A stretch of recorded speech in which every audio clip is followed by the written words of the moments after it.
بسم اللہ الرحمن الرحیم۔ محترم دوستو، السلام علیکم ورحمۃ اللہ وبرکاتہ۔ دوستو، آج میں آپ کے لیے ایک واقعہ والی حدیث پاک پیش کرتا ہوں۔ امید ہے آپ اس سے ضرور فائدہ اٹھائیں گے۔ عنوان ہے ماں کی خدمت اور دعا کی قبولیت۔ حضرت عمر رضی اللہ تعالیٰ عنہ سے روایت ہے کہ رسول اللہ صلی اللہ علیہ وآلہ وصحبہ وسلم نے فرمایا، بنی اسرائیل میں ایک شخص تھا جس کا نام جریج تھا۔ وہ عبادت میں بہت مشغول رہتا تھا اور ایک دن عبادت گاہ میں رہتا تھا۔ ایک دن اس کے والدہ اسے پکارنے آئیں جبکہ وہ نماز میں مشغول تھا۔ جریج نے دل میں سوچا، نماز جاری رکھوں یا ماں کی خدمت کروں یا ماں کی بات سنوں۔ اس نے نماز جاری رکھی۔ والدہ نے کئی مرتبہ آواز دی لیکن اس نے جواب نہ دیا۔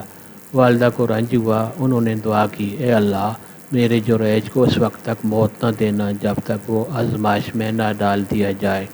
کچھ عرصے بعد ایک بدکار عورت نے جریج پر جھوٹا الزام لگا دیا کہ اس کے بچے کی وہ ماں ہے۔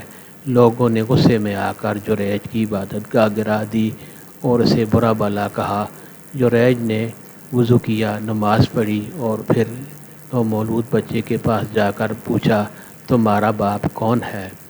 اللہ تعالیٰ نے معجزانہ طور پر بچے کو بولنے کی طاقت عطا فرما دی اور اس نے کہا، میرا باپ فلاں چرواہا ہے۔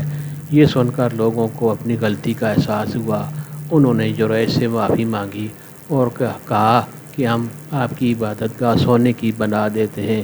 جریج نے فرمایا، نہیں، اسے مٹی ہی کا بنا رہنے دو۔ اللہ تعالیٰ آپ کو اور ہمیں سب کو ان باتوں پر عمل کرنے کی توفیق عطا فرمائے۔